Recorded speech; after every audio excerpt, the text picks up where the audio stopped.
Now, we get quite a few complaints that we don't feature enough affordable cars on the show. So we're kicking off tonight with the cheapest Ferrari of them all.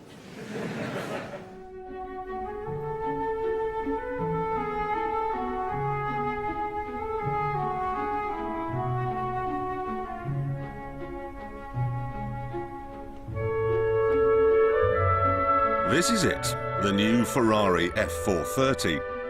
And I'm not going to mess about. It's epic. I've been driving around in it now for a couple of days, and unlike any other supercar, I haven't found a single environment where it's anything less than spectacular. On the motorway coming down here this morning, it was brilliant. On country lanes, it's brilliant. In traffic, it's brilliant. And here, oh my God! Ferrari are now on just an all-new level. They're way, way beyond anyone else. This thing makes even an Aston Martin DB9 or a Porsche Turbo feel like a canal boat. This car is just staggering. I mean, listen to this noise. Those exhausts are only waste disposal units, but I've heard less tunable symphony orchestras.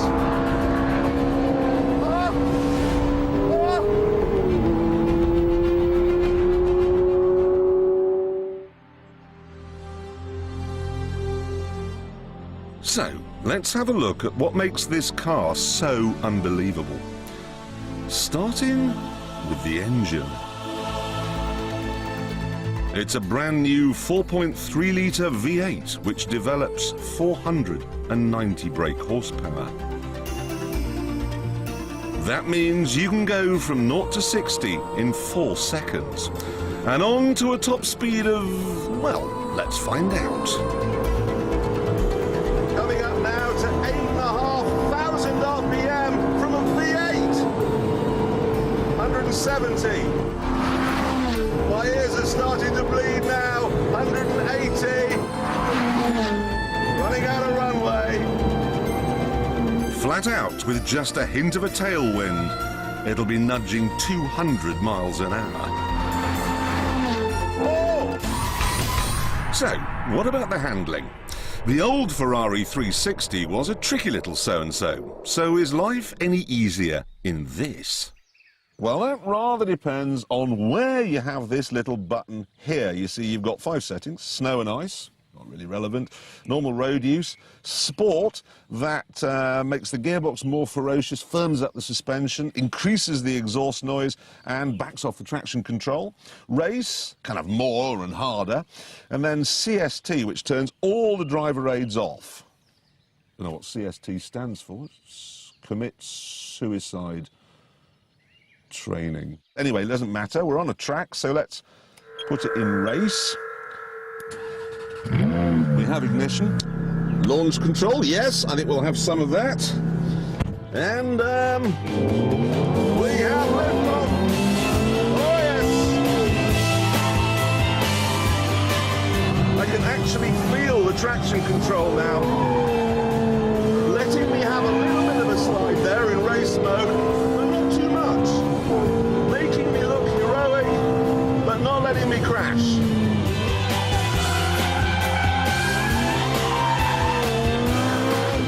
See that big slide there? That was me doing that. Nothing to do with this car's brand new E differential. Same diff they put in Michael Schumacher's Formula One car. They say that even the fattest, most butterfingered driver can get a 430 round the Ferrari test track only a second slower than the best of the test drivers. So the handling is like the engine, brilliant. And so are the brakes, and so is the steering, and so's the comfort, and so's the quality.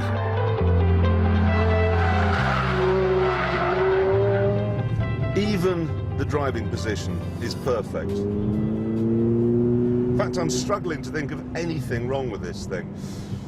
I suppose it's not the prettiest Ferrari ever made, and the nose is quite low.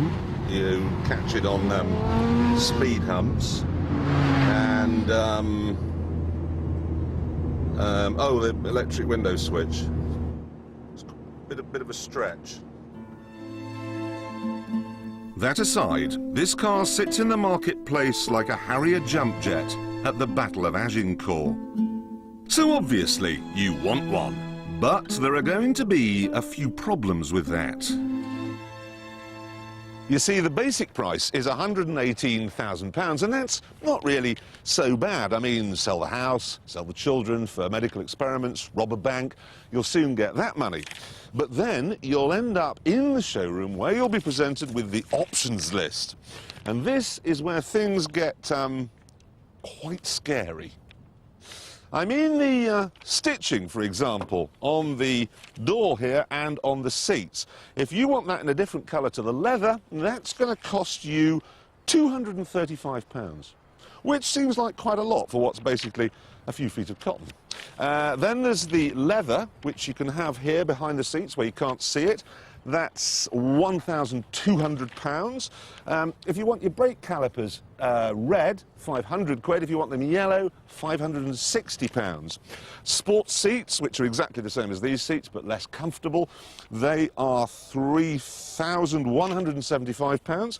Flappy paddle gearbox, really pricey, I'm afraid, £6,000. Although because you don't need a clutch pedal, you could raise that money by selling one of your legs. And then there's the carbon ceramic brakes, £10,000.